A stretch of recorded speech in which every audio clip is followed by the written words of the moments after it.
ఒక్కసారి కొమ్మూరి గోల్డ్ కి కాల్ చేయండి. తాకట్లో ఉన్న మీ బంగారాన్ని విడిపించి మార్కెట్ ప్రైస్ కి వాళ్ళు కొనుక్కుని మిగతా డబ్బులు మీకు ఇచ్చేస్తారు. హాయ్ హలో నమస్తే, వెల్కమ్ బ్యాక్ టు మనం టీవీ. మనం టీవీ ఉంది మన కోసమే.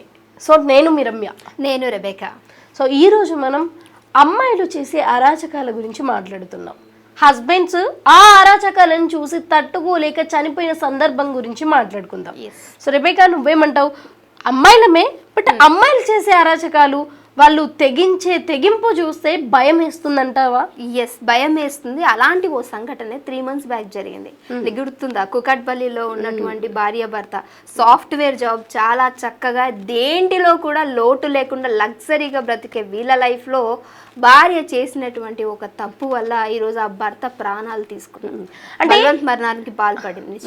సో ఈ నేరం 3 months బ్యాక్ జరిగినా కానీ ఇప్పుడు సోషల్ మీడియాలో అయితే ట్రెండ్ అవుతుంది. ఎందుకంటే ప్రతిరోజు ఒక కొత్త కోణం దర్యాప్తు చేస్తూ ఉంటే ప్రతి ఒక్క విషయం బయటపడుతూ ఉంటే నిజంగా ఫ్యామిలీ ఎలా తట్టుకుంటుందో అనిపిస్తుంది.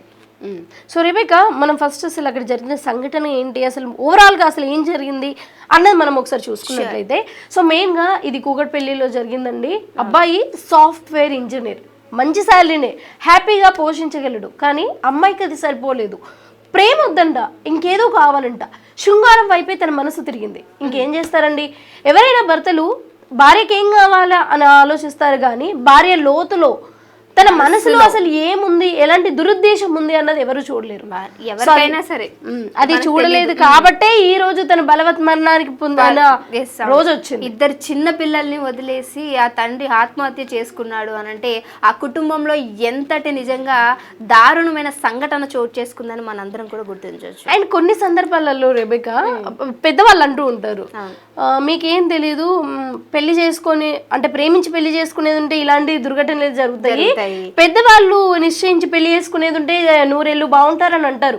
కానీ ఇక్కడ రివర్స్ గా జరిగింది. ఈ సీతారాం కేసులో నిజంగా అంటే ఫ్యామిలీ ఎవరైతే అమ్మాయి తరపు వాళ్ళు ఉన్నారో తను లవ్ చేసినటువంటి పర్సన్ ని వద్దన్నట్టు అంటే ఇక్కడ తెలుస్తూ ఉన్నది.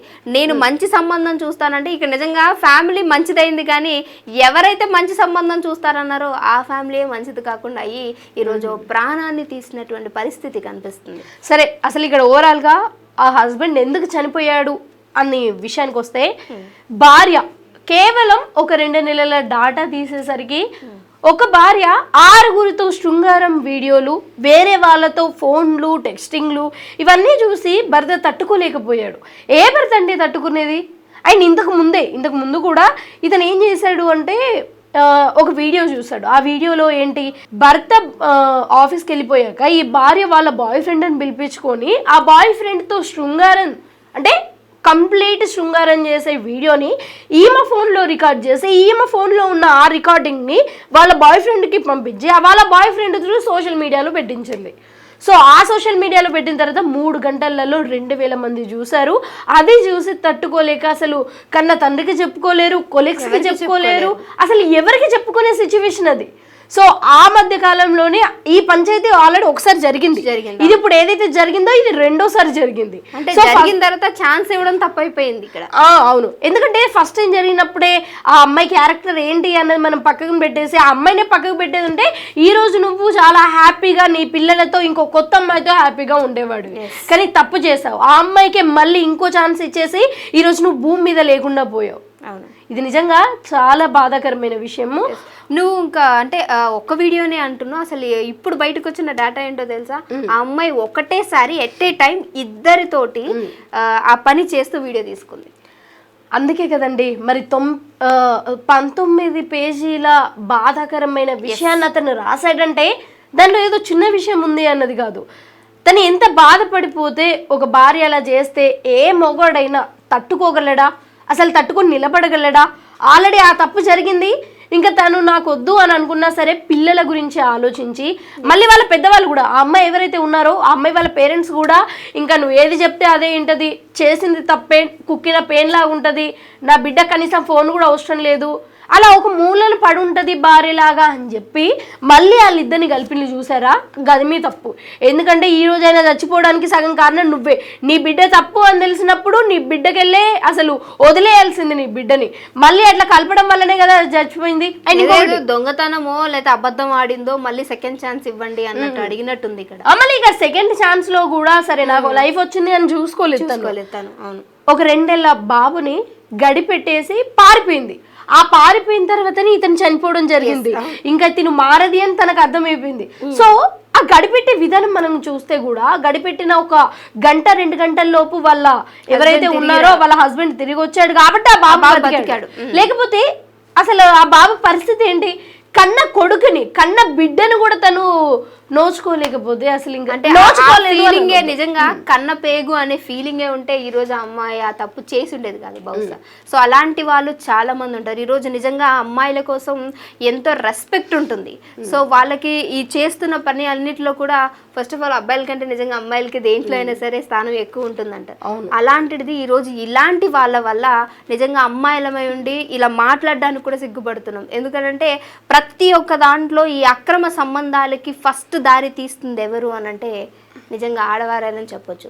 కనీసం రెబెకా బస్సులో జర్నీ చేసేటప్పుడు కానీ ఎక్కడికి వెళ్ళినా సరే ప్రెగ్నెంట్ ఉమెన్ లేచుంది అంటే వాళ్ళు లేచి మరి.